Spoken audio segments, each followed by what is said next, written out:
45% of Kashmir की population suffers from some kind of mental health disorder. जो tin है वो कहीं ना कहीं सब्सटेंस एब्यूज और ड्रग एब्यूज की तरफ जा सकते हैं।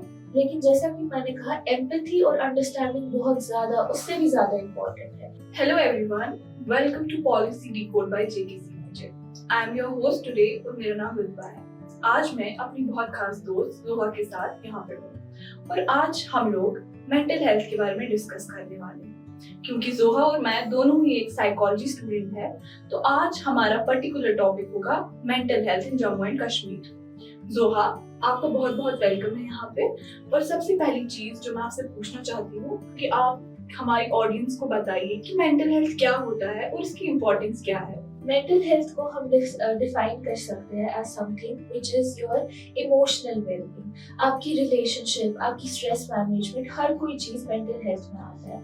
आप अपने अराउंड लोगों के साथ कैसे बिहेव करते हैं, आप अपने स्टडीज और अपनी प्रोडक्टिव लाइफ को, प्रोफेशनल लाइफ को कैसे मैनेज करते हैं, ये सब मेंटल हेल्थ में आता है। और मेंटल हेल्थ बहुत इम्पोर्टेंट इसलिए है बिकॉज ये सिर्फ आपकी फिजिकल या बॉडीली हेल्थ को डिफाइन नहीं करता, ये आपकी रिलेशंस को और आप अपने अराउंड कैसे बिहेव करते हैं उसको डिफाइन करता है। सुहा, आपको क्या लगता है कि मेंटल हेल्थ का फ्यूचर क्या है हमारे रीजन में और इसकी कितनी अवेयरनेस है हमारे स्टेट में?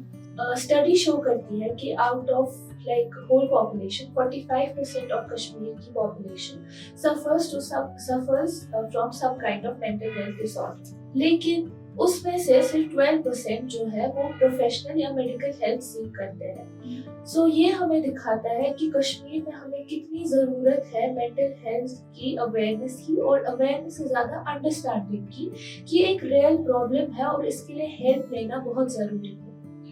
बिल्कुल सही कहा आपने। जैसे कि हम देखते हैं जो हमारी मेंटल हेल्थ है उसको एज अ स्टिग्मा देखा जाता है हमारी सोसाइटी में। जैसे फॉर एग्जांपल मैं हॉस्पिटल जा रही हूँ, वहाँ पे जो मेडिकल रिप्रेजेंटेटिव है या फिर इन जनरल जो हमारे आसपास के लोग हैं वो इसको एज अ डिजीज नहीं देखते हैं। मतलब वो ऐसा सोचते हैं कि ये मेडिकल कोई बीमारी या फिर कोई इशू नहीं है, जबकि ऐसा है। मेंटल हेल्थ जो है वो एक रियल इशू है। आपको क्या लगता है कि सिर्फ अवेयरनेस काफी है ये सोच बदलने के लिए? मुझे लगता है अवेयरनेस से ज्यादा अंडरस्टैंडिंग की जरूरत है, क्योंकि अवेयरनेस तो होती है, लाइक हम बोलते हैं मेंटल हेल्थ ऐसे है, इसमें ये करना चाहिए, बट जब तक इंसान वो अंडरस्टैंडिंग डेवलप नहीं करता कि हाँ ये एक रियल प्रॉब्लम है और इसमें मेडिकल इंटरवेंशन की जरूरत है, तब तक कुछ नहीं हो सकता। सिर्फ अवेयरनेस अपनी जगह इम्पोर्टेंट है, लेकिन जैसा कि मैंने कहा, एम्पैथी और अंडरस्टैंडिंग बहुत ज्यादा, उससे भी ज्यादा इम्पोर्टेंट है।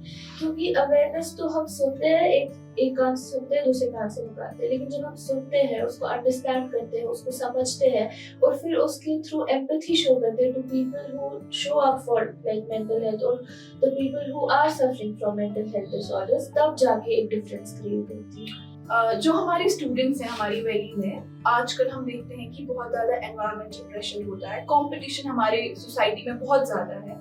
तो जो स्टूडेंट्स हैं या जो बाकी लोग हैं जो एजुकेशनल इंस्टीट्यूट्स हैं, आपको लगता है वो इनफ काउंसलिंग प्रोवाइड करते हैं इन सब चीजों के लिए? मेंटल हेल्थ इश्यूज यूथ में बहुत ज्यादा है because of social media exposure. हम कितना भी रेस्ट्रिक्ट करने की कोशिश करें, बट स्टूडेंट्स या चिल्ड्रन इन जनरल, अडल्ट्स जो है वो बहुत एक्सपोजर है उनका through social media to various issues, various problems. तो उसके लिए स्कूल्स में काउंसलर्स का होना, real counsellors, mental health professionals का होना बहुत जरूरी है, क्योंकि उसके थ्रू जो हम है स्कूल्स में एक सेफ स्पेस क्रिएट करते हैं जहां बच्चे आकर अपने इश्यूज को डिस्कस कर सके, चाहे वो मेंटल हेल्थ इश्यूज ना हो, लेकिन कुछ पर्सनल इशू जो आगे जाके can develop into some kind of anxiety disorder या डिप्रेशन के को डेवलप हो सकता है। तो इसलिए हमें स्कूल्स में, क्योंकि बच्चा जो है अपना मेजॉरिटी ऑफ जो दिन का वक्त होता है वो स्कूल में बिताता है, तो स्कूल में एक सेफ स्पेस होना बहुत ज़रूरी है, जहाँ पे बच्चा जाए और अपनी प्रॉब्लम्स को शेयर करे। अगर वो टीचर्स के साथ शेयर नहीं कर सकता, तो वो मेंटल हेल्थ प्रोफेशनल ऐसा एक रेपो क्रिएट करना चाहिए बच्चों के साथ कि बच्चे जाए उनके पास और बोले उनको। अगर वो उनको उसको नहीं बोल पा रहा तो टीचर को बोले, ताकि टीचर आगे कन्वे करे, और ऐसे एक सेफ स्पेस क्रिएट हो बच्चों के लिए। और एकेडमिक प्रेशर, फॉर एग्जांपल आपने उसकी बात की कि एकेडमिक प्रेशर होता है, एकेडमिक प्रेशर भी बहुत ज़्यादा जो है वो इंड्यूस करता है डिप्रेशन और एंजाइटी बच्चों में। तो इसलिए स्कूल्स में एक सेफ स्पेस होना बहुत जरूरी है।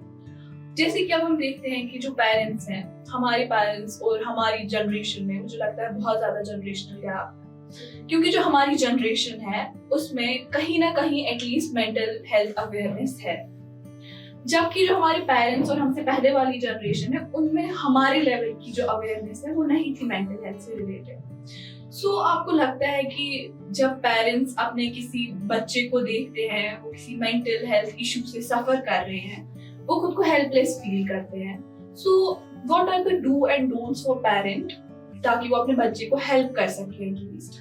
मुझे लगता है पेरेंट्स में जो, जैसे आपने कहा, जनरेशनल गैप तो होती है, but as parents they need to understand कि even if they think that the problem is not that serious और they think that problem is not real, लेकिन उनको ये समझना चाहिए कि उनका बच्चा सफर कर रहा है, चाहे वो उसको सही समझे, मतलब चाहे वो उसको रियल समझे या ना समझे, but you have to show empathy to your children.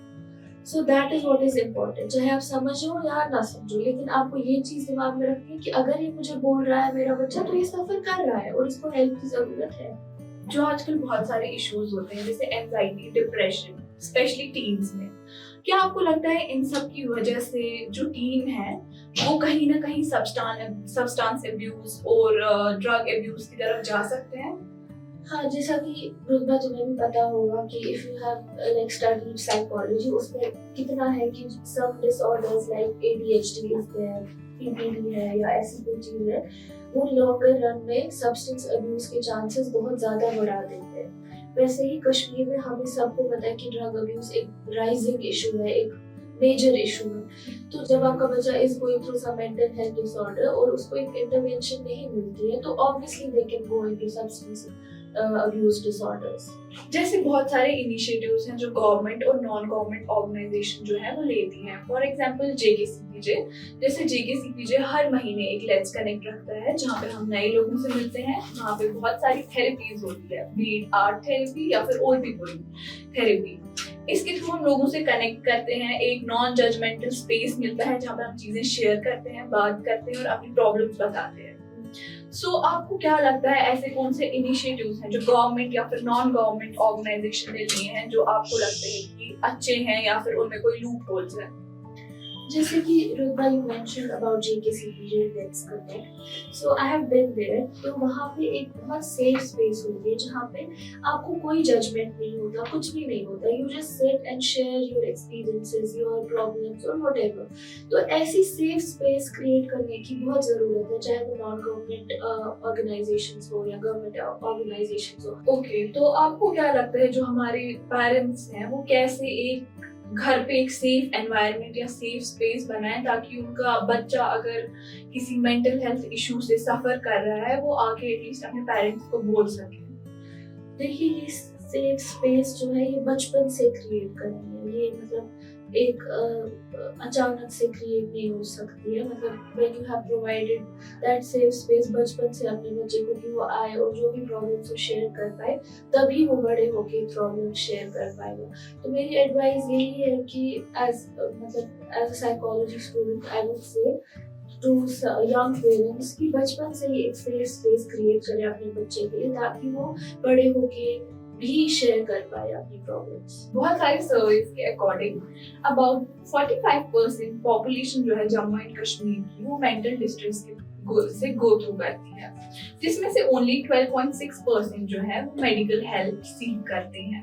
आपको क्या लगता है ऐसे कौन से बैरियर्स हैं एज अ साइकोलॉजी स्टूडेंट, आपको क्या लगता है क्या बैरियर्स हैं जिससे वो गो थ्रू करते हैं, बी इट कॉस्ट, अवेलेबिलिटी या फिर अवेयरनेस? मुझे लगता है रुतबा की सबसे बड़ा जो बैरियर है वो स्टिग्मा है, शेम है और लैक ऑफ अंडरस्टैंडिंग है।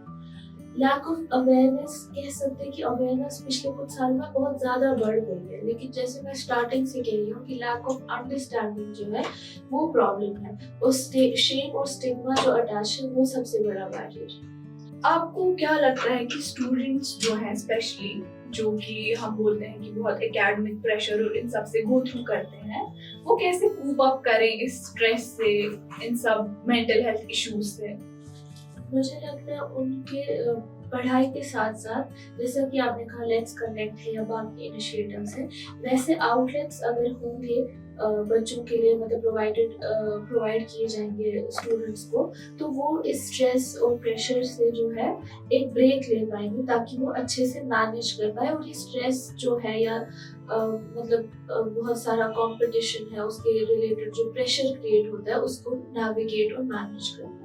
क्या आपको लगता है कि हमारी वैली में अवेलेबिलिटी है इन सब चीजों की, लाइक काउंसलिंग, बाकी सब चीजें to deal with all this mental issues? मुझे लगता है वैली में कुछ हद तक अब बहुत ज़्यादा अवेयरनेस बढ़ चुकी है about mental health disorders, but the thing is that people don't consider it real, because उनको लगता है कि ये वीक लोगों के साथ सिर्फ होता है, या जो लोग स्ट्रॉन्ग नहीं होते उनके साथ होता है। इसलिए the fact that the term weak is attached to mental health disorders, इसलिए लोग हेल्प सीख नहीं करते हैं।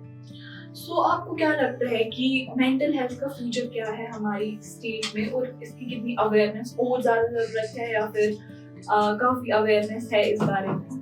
फ्यूचर का तो मैं कुछ ऐसा कह नहीं सकती क्या होगा क्या नहीं होगा, बट मैं चाहूंगी कि फ्यूचर ऐसा हो कि लोगों में अंडरस्टैंडिंग हो मेंटल हेल्थ के बारे में, अवेयरनेस भी और ज्यादा हो, और लोग शर्माए ना हेल्प लेने से, और जो लोग सफर कर रहे हैं उनको वीक ना समझे, क्योंकि ये उनका फॉल्ट नहीं है, वो they didn't choose this for themselves. So I think that there should be lot of support and empathy towards people who are suffering from mental health disorders.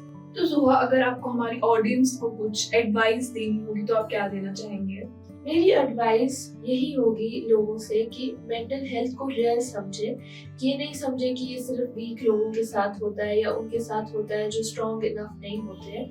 For our parents, our uncles और ants, उनके लिए यही होगा कि understanding बढ़ाइए, awareness के साथ साथ समझे, एम्पैथाइज कीजिए इनके अपने बच्चों के साथ who are going through it, और अपने एज के बच्चों के लिए होगा कि seeking help is very important. Medical professional से बात करना आपके लिए बहुत इंपॉर्टेंट है if you think that you are going through some sort of mental health issue. जुहा, मुझे आपसे बात करके बहुत अच्छा लगा। सेम है। और आज हमने बहुत सारे इश्यूज पे बात की। मेरी ऑडियंस और बाकी लोगों से यही दरखास्त है कि seeking help is strength not weakness, और आपसे हम फिर से मुलाकात करेंगे नेक्स्ट एपिसोड में। Stay tuned for more informative videos on Policy Decode by JKCPJ.